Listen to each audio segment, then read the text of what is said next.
આજની રાત્રિ ભયંકર ઘોર અંધકાર સાથે બંગાળની ખાડીના દરિયામાં સક્રિય બનતી નવી લો પ્રેશર વાળી વાવાઝોડાની સિસ્ટમને લઈને દેશના ભિન્ન ભિન્ન ભાગોની અંદર ઘોર અંધકાર પટ છવાતો જોવા મળી રહ્યો છે। ગુજરાતના વાતાવરણની અંદર પણ ઓચિંતાના મોટા પલટાવ સાથે સિસ્ટમની મજબૂત ઘાત અત્યારે ગુજરાત ઉપર અસર દર્શાવતી જોવા મળી રહી છે। આજની રાત્રિ દરમિયાન ગુજરાતના ભિન્ન ભિન્ન જિલ્લાઓમાં ઘોર અંધકારની સાથે વાદળ છવાયું વાતાવરણ સક્રિય બનતું જોવા મળી શકે છે। ભર શિયાળા દરમિયાન ગુજરાતની અંદર કમોસમી વરસાદ એટલે કે માવઠાનું મોટું સંકટ ટોળાતું જોવા મળી રહ્યું છે। હવામાન નિષ્ણાંતોના મતે ગુજરાતની અંદર આજથી લઈને આવનાર 5 દિવસની અંદર ગુજરાતના ભિન્ન ભિન્ન વિસ્તારોમાં વાદળ છવાયા વાતાવરણ સાથે કમોસમી વરસાદ અને બપોર દરમિયાન ગુજરાતમાં પુષ્કળ ગરમી બફારાનો પ્રમાણની અંદર વધારો અને ગુજરાતમાં ચોમાસાની આગમનને લઈને એટલે કે નવા ચોમાસાને લઈને નવી આગાહી કરવામાં આવી રહી છે। હાલ ગુજરાતમાં સક્રિય બનતી નવી ડીપ ડિપ્રેશન અને લો પ્રેશરની સિસ્ટમને લઈને અત્યારે ઉત્તરીય ભારતના વિસ્તારમાંથી ઓમાન ઈરાનના વિસ્તારો સુધી મજબૂત સ્ટ્રફ લાઇન લંબાયેલી જોવા મળી રહી છે અને આ સ્ટ્રફ લાઇનનો પટ્ટો હવે અરબ સાગરના દરિયાના માધ્યમ થકી ગુજરાત તરફ ગતિ કરતો જોવા મળી રહ્યો છે। સિસ્ટમની ગતિ બદલાતી હોવાને લઈને અને દરિયાના ઊંડાણવાળા ભાગોમાં સક્રિય બની રહેલી અનેક પ્રકારની હાઈ પ્રેશર અને મજબૂત લો પ્રેશરને લઈને દરિયાની અંદર મોટી ઉથલ પાથલ સર્જાઈ રહેલી જોવા મળી રહી છે। તમે લાઈવ જોઈ શકો છો ઠેર ઠેર વિસ્તારોની અંદર મોટા પલટાવ આવતા જોવા મળી શકે છે। નવી આગાહી પ્રમાણે આ વર્ષનું આવનારું ચોમાસું એટલે કે 2024નું ચોમાસું ખૂબ જ ઘાતક સાબિત ગુજરાત માટે થતું જોવા મળવાનું છે। ગુજરાતના ભિન્ન ભિન્ન વિસ્તારોમાં જે રીતે અત્યારે શિયાળાની અંદર મોટા પલટાવ આવી રહ્યા છે જેને લઈને 2024ના ચોમાસાને લઈને પૂર્વાનુમાન લગાડવામાં આવી રહ્યું છે કે આવનારું ચોમાસું અતિ ભયંકર સાબિત થતું જોવા મળી શકે છે। જે પહેલા અત્યારે ગુજરાતમાં પડી રહેલી પુષ્કળ ગરમી અને બફારાના પ્રમાણની વચ્ચે વહેલી સવાર અને મોડી રાત્રિ દરમિયાન ગુજરાતમાં ભયંકર ઠંડીનો મારો પણ વધતો જોવા મળી રહ્યો છે અને ગુજરાતની અંદર બપોર દરમિયાન ગરમી અને ઉકળાટને લઈને ઠેર ઠેર વિસ્તારોમાં ગુજરાત ઉપર ફરીથી રોગચાળો પણ સક્રિય બનતો હોય તેમ ઠેર ઠેર વિસ્તારોમાં ગુજરાતમાં રોગચાળાનું પ્રમાણ પણ વધતું જોવા મળી રહ્યું છે। સાથે જ અત્યારે ઉત્તરીય ભારતના વિસ્તારોમાં એક હવાનું હળવું દબાણ સક્રિય બનીને આ સંપૂર્ણ વિસ્તારોમાં ભયંકર ઠંડી વધારી રહેલું જોવા મળી રહ્યું છે। ઠંડીના પ્રમાણની અંદર વધારા સાથે લાહોર શિમલા લેહ લદ્દાખના ઉત્તરીય ભારતના વિસ્તારથી નવી દિલ્હીના વિસ્તાર ફૈઝાબાદ ઝાંસી કોટા અને જોધપુરના ભિન્ન ભિન્ન વિસ્તારોની અંદર સતત સિસ્ટમનું દબાણ સક્રિય બનીને ભારે જોર દર્શાવતું જોવા મળી રહ્યું છે। આમ ઉત્તરીય ભારતના વિસ્તારોમાં સિસ્ટમના દબાણને ઓમાનના વિસ્તારોમાંથી ગુજરાત તરફ ફંડોવાતા તોફાની પવનોની તીવ્રતાને લઈને ગુજરાતમાં ભારે જોર વધતું જોવા મળવાનું છે। આમ ગુજરાતના ભિન્ન ભિન્ન ક્ષેત્રોની અંદર મોટા પલટાવની આગાહી કચ્છ સૌરાષ્ટ્ર અને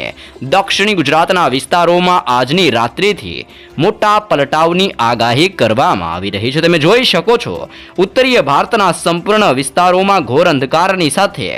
વાદળોના તીવ્ર ઝુંડ છવાતા જોવા મળી રહ્યા છે। સાથે જ બંગાળની ખાડી અને અરબ સાગરના દરિયાની અંદર સક્રિય બનતી નવી high pressure system low pressure સિસ્ટમનું ભયંકર અને અતિ ભયંકર જોર અત્યારે દરિયાના ઊંડાણવાળા ભાગોમાં હાહાકાર મચાવતું જોવા મળી રહ્યું છે અને હવે આ સિસ્ટમો પોતાની દિશાઓ બદલીને ભારત દેશ તરફ ગતિઓ કરતી જોવા મળી રહી છે જેને લઈને ગુજરાતના વાતાવરણ ઉપર પણ ઠંડા અને ભેજયુક્ત પવનનો મારો વધતો જોવા મળી રહ્યો છે અને ગુજરાતના વાતાવરણની અંદર મોટા પલટાવ આવતા હોય તેમ ઠેર ઠેર વિસ્તારોમાં ગુજરાતમાં અંધકાર ફેલાતો જોવા મળી ચૂક્યો છે। સાથે જ વાદળોના ઝુંડને લઈને ગુજરાતમાં શિયાળાની અંદર ઠંડીના પ્રમાણની અંદર વધારો અને રાજ્યની અંદર ભર શિયાળા દરમિયાન હવે માવઠાનું મોટું સંકટ પણ દેશના ભિન્ન ભિન્ન વિસ્તારોની સાથે ગુજરાત ઉપર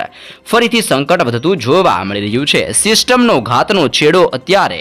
ગુજરાતના દરિયાઈ કિનારાના વિસ્તારોની અંદર ભારે જોર દર્શાવતો જોવા મળી રહ્યો છે। એક તરફ વધી રહેલા સિસ્ટમના જોરને લઈને આજની રાત્રિથી ઠેર ઠેર વિસ્તારોમાં પલટાવ આવતા હોય તેમ બંગાળની ખાડીના તટીય વિસ્તારો જેમાં કોલકાતાના વિસ્તારથી ભુવનેશ્વર, ધાનબડ, વિશાખાપટ્ટનમના વિસ્તારોથી લઈને મદુરાઈના દરિયાઈ કિનારાના વિસ્તારો, બેંગલુરુ, મંગલુરુના વિસ્તારથી શ્રીલંકાના સંપૂર્ણ વિસ્તારોની અંદર પણ મોટા પલટાવ આવવાની નવી આગાહી દેશના ભિન્ન ભિન્ન ભાગોની અંદર દર્શાવવામાં આવી રહી છે. ઉત્તરીય ભારતનો વિસ્તાર, પાકિસ્તાન અને અફઘાનિસ્તાનના વિસ્તારોમાંથી તોફાની પવનની દિશા બદલાઈને ગુજરાત તરફ અત્યારે સિસ્ટમની દિશા પલટાઈ રહેલી જોવા મળી રહી છે. આમ ગુજરાતના વાતાવરણની અંદર પણ આજની રાત્રિ દરમિયાન મોટા પલટાવ આવતા જોવા મળવાના છે. સિસ્ટમની ભારે અસરોને લઈને અને બદલાઈ રહેલા પવનોની દિશાને લઈને ગુજરાતમાં માવઠાનું રીતસરનું જોર વધતું જોવા મળી રહ્યું છે. વાતાવરણની અંદર ઓચિંતાના મોટા પલટાવ ગુજરાતની અંદર ભિન્ન ભિન્ન વિસ્તારોમાં આવી રહેલા જોવા મળી રહ્યા છે અને મોટા પલટાવ આવવાની સાથે સૌથી વધારે અસરો અત્યારે કચ્છના વિસ્તારો ઉપર અસર વધતી જોવા મળી રહી છે. કચ્છના વાતાવરણમાં અવારનવાર પલટાવને લઈને હાલ અત્યારે દરિયાકાંઠે લખપત, નળિયાનો વિસ્તાર, માંડવી, ગાંધીધામ, રાપરના વિસ્તારથી ભુજ અને ખાવડના ભિન્ન ભિન્ન ક્ષેત્રોમાં સિસ્ટમનું સર્ક્યુલેશન અસર દર્શાવતું જોવા મળી રહ્યું છે અને કચ્છની અંદર આજની રાત્રિથી આવનાર 3 થી 5 દિવસની અંદર વાદળ છવાયા વાતાવરણ સાથે હળવા ધીમા વરસાદની આગાહી કચ્છ માટે દર્શાવવામાં આવી રહી છે. હવામાનના નિષ્ણાંત આંબાલાલ પટેલની આગાહી પ્રમાણે ઉત્તરીય ભારતના વિસ્તારોમાંથી પલટાઈ રહેલા પવનોની દિશાને લઈને ગુજરાતની અંદર 5 દિવસ અતિ ભયંકર સાબિત થતા જોવા મળી શકે છે.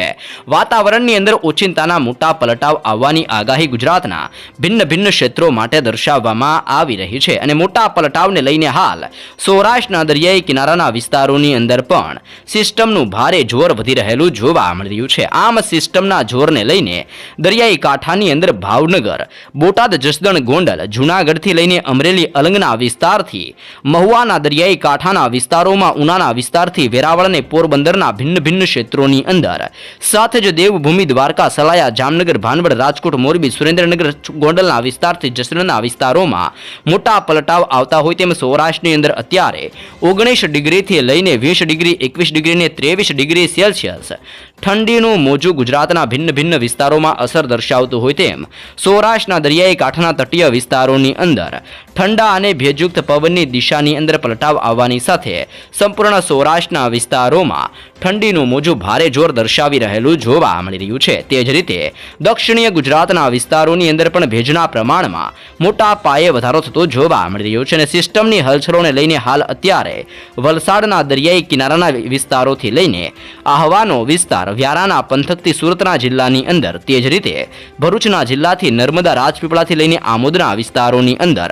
આમ દક્ષિણીય ગુજરાતની અંદર ભરૂચ, નર્મદા, સુરત, તાપી, નવસારી, ડાંગ અને વલસાડના વિસ્તારોમાં આવનાર 5 દિવસની અંદર પલટાવની સાથે આજની રાત્રિથી ઠેર ઠેર વિસ્તારોમાં વાદળ છવાયું વાતાવરણ ગુજરાત ઉપર મંડરાઈને જોર દર્શાવતું જોવા મળવાનું છે. તે જ રીતે મધ્ય ગુજરાતના જિલ્લાઓ તરફ જો આગળ માહિતી મેળવીએ તો મધ્ય ગુજરાતની અંદર પણ ઠેર ઠેર વિસ્તારોની અંદર પલટાવ આવતો જોવા મળી ચૂક્યો છે. દાહોદ, છોટાઉદેપુર, લુણાવાડા, ગોધરા, બોડેલી, કપડવંજના વિસ્તારથી નડિયાદ, વડોદરાના વિસ્તારથી ખંભાત, ધોળકાના વિસ્તારથી અહેમદાબાદના વિસ્તારોમાં 21 ડિગ્રીથી લઈને 22 ડિગ્રી અને 20 ડિગ્રી સેલ્સિયસ ભિન્ન ભિન્ન વિસ્તારોમાં ઠંડીનો ચમકારો અત્યારે અસર દર્શાવતો જોવા મળી રહ્યો છે અને આ સંપૂર્ણ વિસ્તારોમાં પવનની તીવ્રતાની અંદર બદલાવ પ્લસ ઠંડીની અંદર પણ ભારે વધારો અત્યારે મધ્ય ગુજરાતના જિલ્લાઓમાં વધી રહેલો જોવા મળી રહ્યો છે. તે જ રીતે સરહદીય જિલ્લાઓની જો માહિતી મેળવવામાં આવે તો ઉદયપુરનો વિસ્તાર, વ્યાવરના વિસ્તારથી જોધપુર, કોટાના વિસ્તારથી રાજસ્થાનના વિસ્તારોથી લઈને ઉત્તરીય ગુજરાતના તટીય વિસ્તારો જે અત્યારે સરહદીય જિલ્લાઓ છે તેની અંદર હલચલ વધતી જોવા મળી રહી છે. જેમાં બનાસકાંઠા, સાબરકાંઠા, અરવલ્લી, પાટણ, મહેસાણા અને ગાંધીનગરના વિસ્તારોમાં તોફાની પવનોની અવરજવર સાથે થરાદ, પાલનપુર, ખેડબ્રહ્મા, હિંમતનગર, મહેસાણા અને રાધનપુરના વિસ્તારોની અંદર પણ ઠંડીનું જોર વધતું જોવા મળી રહ્યું છે અને અવારનવાર વાતાવરણની અંદર મોટા પલટાવ અત્યારે ગુજરાતમાં આવતા જોવા મળી રહ્યા છે. ગુજરાત ઉપર સિસ્ટમની મોટી ઘાત અત્યારે ઘેરાયેલી જોવા મળી રહી છે અને સિસ્ટમની તીવ્ર ઘાતને લઈને ગુજરાતની અંદર આજથી લઈને આવનાર 5 થી 7 દિવસની અંદર મોટા પલટાવ સાથે જે દરિયાની અંદર સક્રિય બનતી નવી લો પ્રેશરો છે જે પણ વાવાઝોડાની અંદર પરિવર્તિત થઈને દેશના અનેક વિસ્તારોમાં હાહાકાર મચાવતી જોવા મળવાની છે, જેને લઈને ગુજરાતના વાતાવરણની અંદર પણ આ નવી તોફાનીથી લઈને અતિ ભયંકર નવી સિસ્ટમોના પગલે ભારે અને તોફાની પવનો સાથે માવઠાનું મોટું સંકટ ગુજરાત ઉપર વધવાને લઈને ગુજરાત માટે નવી આગાહી પણ નવી સિસ્ટમને લઈને દર્શાવવામાં આવી રહી છે.